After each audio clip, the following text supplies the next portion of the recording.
Friends, welcome back to Advista Academy. आज की class में हम एक्सेल के अंदर में पाइवट टेबल क्या होता है और उसका यूज़ कैसे हम अपने डेटा को यूज समराइज करने के लिए कर सकते हैं। मतलब जब आपके पास में सोचिए एक्सेल में बहुत सारा डेटा हो एंड आपको बहुत ही कम टाइम में उन सारे डेटा की एक समरी निकालनी हो, तो उसके लिए हम पाइवट टेबल का यूज़ कैसे करेंगे ये हम देखेंगे आज। तो चलिए वीडियो को स्टार्ट करते हैं। इसके लिए यहाँ पे मैंने कुछ नेम ऑफ एम्प्लॉयज़ क्रिएट कर रखे हुए हैं एंड उसका नाम प्लस उसके कुछ डिपार्टमेंट वाइज उनकी item wise total first and second quarter की सेल हमने यहाँ पे रखी हुई है। देखिए टोटल अभी मेरे पास फिलहाल सिर्फ 30 एम्प्लॉयज़ ही है, बट सपोज करिए कि आपके पास में जब ये डेटा बहुत सारा हो तो फिर आप इसका यूज़ पाइवट टेबल से समरी बनाने के लिए कैसे करेंगे। पाइवट टेबल इंसर्ट करने के लिए हम अपने डेटा के अंदर कहीं पे भी एक बार कर्सर क्लिक कर देते हैं, फिर उसके बाद हमें जाना है इंसर्ट से हमें जाना है पाइवट टेबल। इस पर क्लिक करके हम यहाँ से जो ये पाइवट टेबल मैं ले रही हूँ इसे मैं एक न्यू वर्कशीट में इंसर्ट कर रही हूँ, तो यहाँ से ओके प्रेस कर देंगे। एक नई शीट के अंदर में हमारे पास पाइवट टेबल का देखिए यहाँ पे टेबल आ गया है। अब सबसे पहले जो मैं आपको यहाँ पे एकदम ईजी ट्रिक बता रही हूँ वो मैं बता देती हूँ। नेम ऑफ एम्प्लॉय वाइज मुझे यहाँ पे क्वार्टरली सेल का टोटल अगर निकालना है बहुत आसानी से, तो यहाँ से मैं नेम ऑफ एम्प्लॉय जो देखिए यहाँ पे जितने हमारे टेबल में जो हेडिंग्स थे वो सब मुझे यहाँ पे दिख जा रहे हैं। अब इसे हम या तो filter wise, column wise, row and value wise इसे हम यहाँ पे निकाल सकते हैं।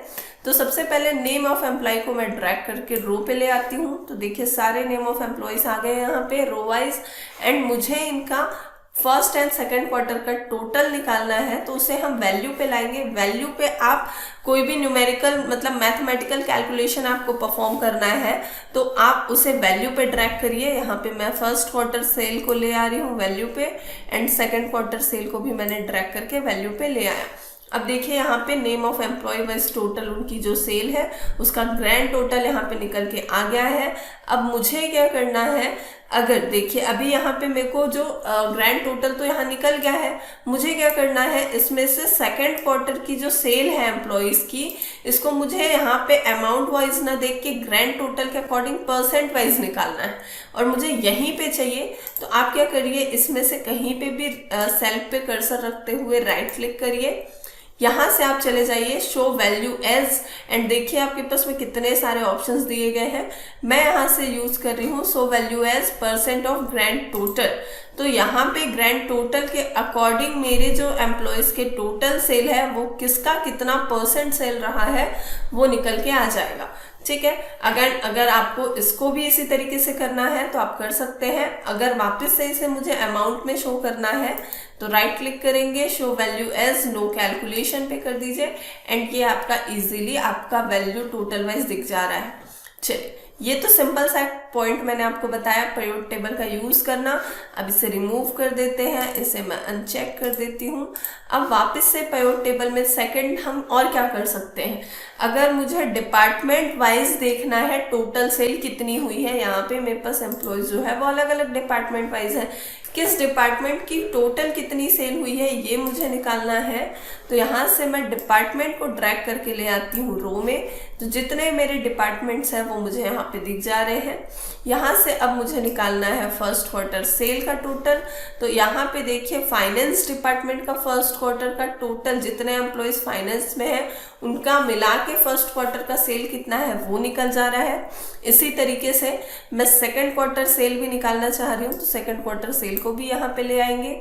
इन दोनों का यहाँ पे टोटल निकल के आ गया है। फाइनेंस वाले जितने मेरे एम्प्लॉयज हैं उनका टोटल कितना सेल हुआ है। अब मुझे first quarter and second quarter में चेक करना है कि फाइनेंस के कौन कौन से एम्प्लॉयज के कितने सेल हुए हैं। तो यहाँ पे भी कहीं पे भी आप कर्सर रख के डबल क्लिक करिए, आपकी वो शीट ऑटोमेटिक निकल के आ जाएगी पाइवट टेबल वाइज, जिसमें मेरे वो एम्प्लॉयज के नेम दिख रहे हैं जो जिनका डिपार्टमेंट फाइनेंस वाला है एंड उनकी टोटल कौन से आइटम वाइज कितनी फर्स्ट क्वार्टर की सेल है और कितनी सेकंड क्वार्टर की सेल है ये निकल जाएगी। इसी तरीके से अगर मुझे निकालना है मार्केटिंग वालों का तो यहाँ पे जस्ट 2 बार क्लिक कर दीजिए, आपको मार्केटिंग वालों का भी इसी तरीके से शीट निकल के मिल जाएगा। तो आप इस तरीके से भी पाइवट टेबल का यूज कर सकते हैं। एंड अगर इसी में मुझे यहीं पे देखना है कि फाइनेंस में कौन कौन से एम्प्लॉय है मेरे, आईटी के कौन कौन से हैं, मार्केटिंग के कौन कौन से हैं, इन सब का मुझे यहाँ पे टोटल निकाल के एम्प्लॉय वाइज यहीं पे चेक करना है। तो नेम ऑफ एम्प्लॉय को भी मैं यहाँ पे रो वाइज ऐड कर दूंगी। तो देखिए यहीं पे फाइनेंस के जितने मेरे एम्प्लॉयज हैं उनका नाम आ जाएगा, उनकी टोटल सेल आ गई है एंड उनका यहाँ पे मुझे total first and second quarter का सेल का टोटल भी मुझे यहाँ पे दिख जा रहा है ऊपर में। इसी तरीके से उसी के जस्ट नीचे मुझे यहाँ पे आईटी वालों का, मार्केटिंग का भी दिख जा रहा है।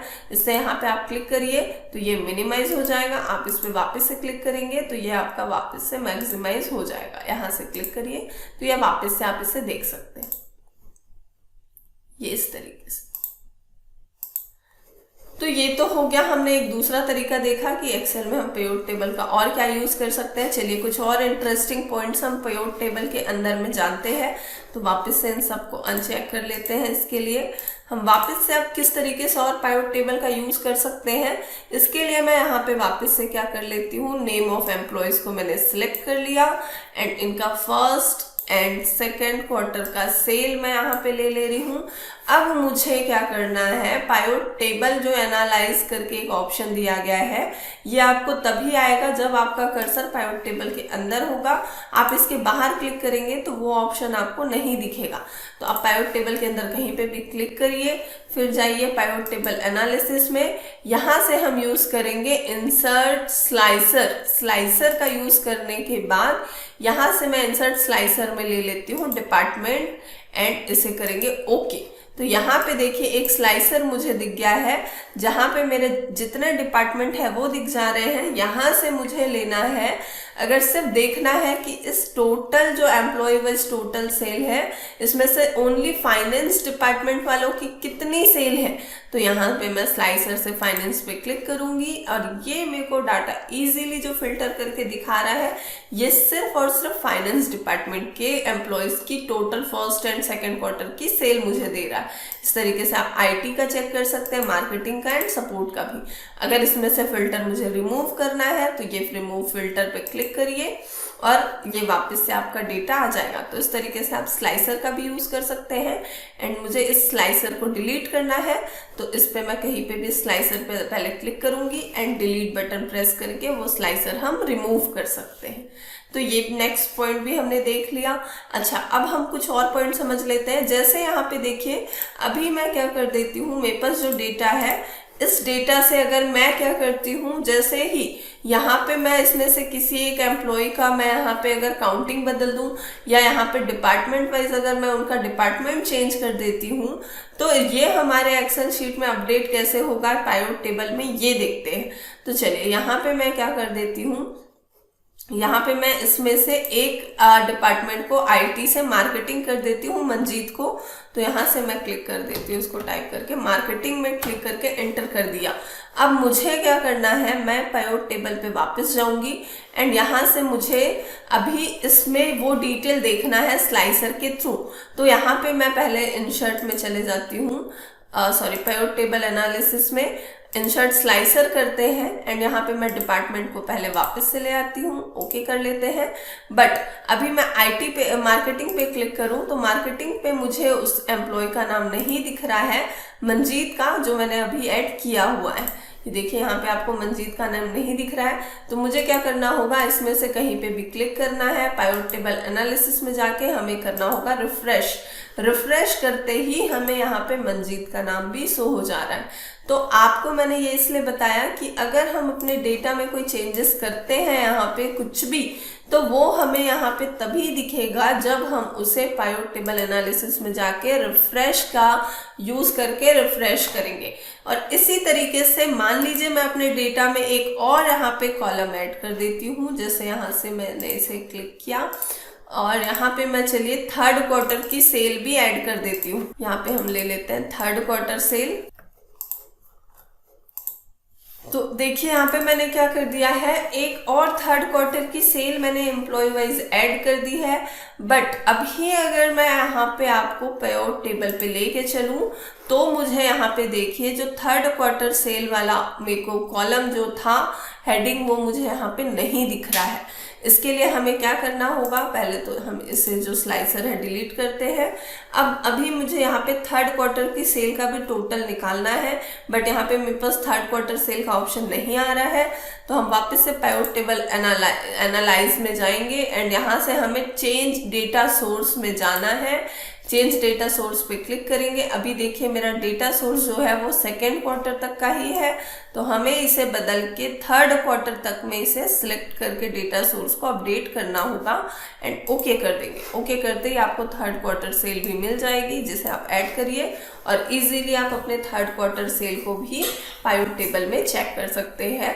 तो ये मैंने आज आपको बताया पाइवट टेबल के अंदर में हम कुछ बेसिक चीजें, हम बहुत छोटी छोटी समरी अगर हमें निकालनी है तो कैसे कर सकते हैं। आई होप आपको ये वीडियो अच्छा लगा। अगर पसंद आया है तो वीडियो को लाइक करिए, शेयर करिए। Thank you.